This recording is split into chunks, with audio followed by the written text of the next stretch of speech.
video, I'm going to very quickly show you how to use the gradient feature in PowerPoint to make your shapes just look cool or weird and ugly. I don't know. It's up to you. Depends how good you are. Okay, so first of all, I'm going to add a shape.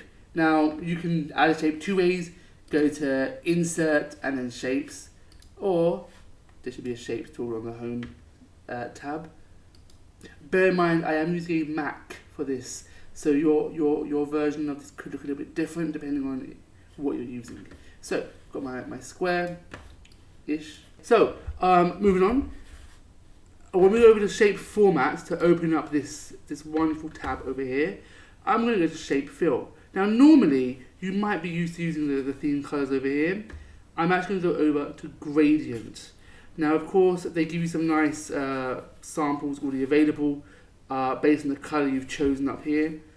We're going to ignore that. I'm going to go straight to more gradients because we can be more creative this way. Okay, got the shape formats over here. Select Gradient Fill.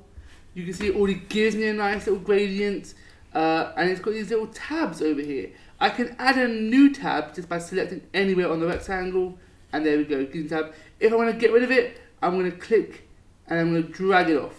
Just chuck it out there. Alright, let's have a go. The first color, I'm actually going to just make it red for no reason at all. The next color, I'm going to make it green, again for no reason at all.